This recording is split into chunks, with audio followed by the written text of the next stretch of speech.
കഴിഞ്ഞ പ്രാവശ്യം ഇക്ക നാട്ടിൽ വന്നപ്പോൾ എന്നെയും കൊണ്ട് ഒരു റെസ്റ്റോറന്റ് പോയി. അതൊരു അറബിക് റെസ്റ്റോറന്റ് ആയിരുന്നു. അതിന്റെ ഡോറ് തുറന്ന് അകത്ത് കയറിയപ്പോൾ തന്നെ നല്ല അടിപൊളി സ്മെല്ലും ഭയങ്കര തണുപ്പും ഒക്കെ ആയിരുന്നു കേട്ടോ. എന്നിട്ട് ഫുഡൊക്കെ ഓർഡർ ചെയ്തു. അവിടെ അറബിക് ഫുഡ് മാത്രമേ ഉള്ളൂ.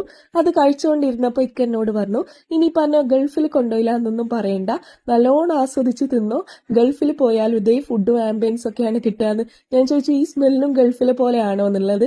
അപ്പൊ പറയാണ്, പിന്നെന്താ, ഇത് ഗൾഫിൽ എല്ലായിടത്തും കത്തിച്ച് വെക്കുന്ന ബഹൂറിന്റെ സ്മെല്ലാണ് കേട്ടോ. തിരിച്ചു പോന്നപ്പോൾ അവിടെ ബില്ലിംഗ് സെക്ഷനിൽ ഞാനിത് കാണും ചെയ്തു. എന്നാ പിന്നെ നമുക്കും നമ്മുടെ വീടൊന്ന് ഗൾഫ് ആക്കിയാലോ എന്നൊക്കെ പറഞ്ഞിട്ട് സോറേന്ന് വാങ്ങിച്ചതാണ് ഈ 2 ബഹൂർ. രണ്ടും നല്ല അടിപൊളി സ്മെല്ലാണ്. സന്ധ്യാസമയത്തൊക്കെ ഇതൊന്ന് പുകച്ചാൽ മതി, മണമായി കൊതുകും വരില്ല. അതുപോലെ ഗസ്റ്റ് ഒക്കെ വരുന്ന സമയത്ത് ഇത് കത്തിച്ചു വെച്ചാൽ നമ്മുടെ വീട്ടിൽ നിന്ന് ഒരു ഫ്രഷ് ഫീൽ അവർക്ക് കിട്ടും കേട്ടോ. സോ വേഗം വാങ്ങിക്കോളി. ചാർക്കോള് അവർ ഇതിന്റെ കൂടെ തരുന്നുണ്ട്. ഇനി സ്റ്റാൻഡ് വേണമെന്നൊന്നുമില്ല, നോർമൽ ചെറിയൊരു ബൗളിൽ കത്തിച്ചു വെച്ചാലും മതി കേട്ടോ. അപ്പൊ ലിങ്ക് വേണ്ടവർ നമ്മളെ അക്കൗണ്ട് ഒന്ന് ഫോളോ ചെയ്തിട്ട് ലിങ്ക്